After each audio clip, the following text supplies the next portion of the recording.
একটু ধৈর্য ধরতে বলবো, কারণ পে স্কেলটা এই 10-12 বছর পরে করা, অনেক রকম ক্যালকুলেশন আছে। আমরা একটা কমিটি দিয়েছি, তারা সবাই ওদের একটা কাজ করছে। আমি এক্সপেক্ট করছি রিপোর্টটা তো শীঘ্রই আমাদের জমা দেবে, তারপর একটা বাস্তবায়নের ব্যাপার আছে। আর যদি অনেকদিন পরে একটা খুব বড় রকমের রিভিশন দরকার হয়, সবচেয়ে বড় কথা অর্থ সংস্থান। আমরা দেখছি হতাশার জন্য মনে করেন ইমপ্লিমেন্টেশন না, আমরা অত্যন্ত চমৎকার। আমরা ক্যাবিনেট এই মিনিস্টারের নিয়ে কিন্তু একনেকে বেশ কথাবার্তা হয়েছে, একটা বড় প্রজেক্ট ছিল। আমরা জিজ্ঞেস করেছি যে কী হবে, লাভ কী হবে। আমরা দেখলাম যথার্থভাবে এটাই সব, যেমন বিশেষ করে কোয়ালিটি, যে স্টেডিয়ামের কোয়ালিটি আর মাঠটা হয়তো তাড়াতাড়ি ঠিক হবে, ঘাস টাস লাগাবে, ব্যবহার হলে আরো ভালো লাগবে। ডেফিনেটলি ভালো। স্যার, বাৎসরিক কোনো ফিক্সড কোনো টুর্নামেন্ট হবে কিনা এরকম একটু না, এখন তো ওনার ঠিক করে বলে এটা তো উপজেলা স্পোর্টস অ্যাসোসিয়েশনের কাজ। গণভোট সম্পর্কে এখনো সাধারণ মানুষ তেমন কিছু জানে না।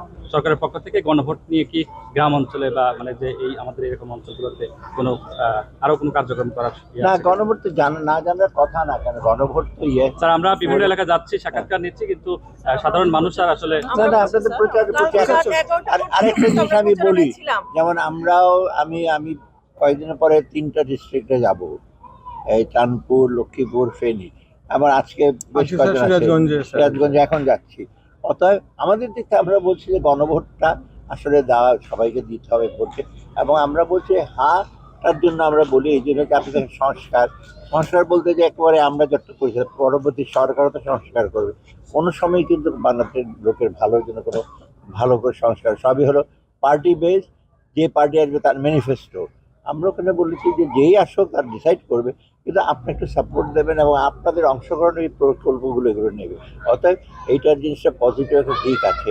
আর হয় কি, পলিটিক্যাল গভর্নমেন্ট যারা একটু শক্তি পায়, সাহসী পায়।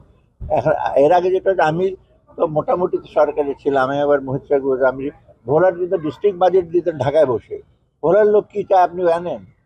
এখানে আবার ঠাকুরগাঁও চাইবে স্কুল, ভোলাতে যাবে ব্রিজ, আপনি ঢাকায় বসে দিয়েছেন আমাকে।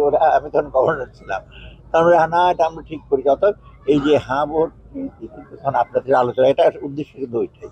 অর্থাৎ এই নিঃসন্দেহে এটা আপনাদের বাংলাদেশের লোকের জন্য আপনাদের ইচ্ছায় প্রতি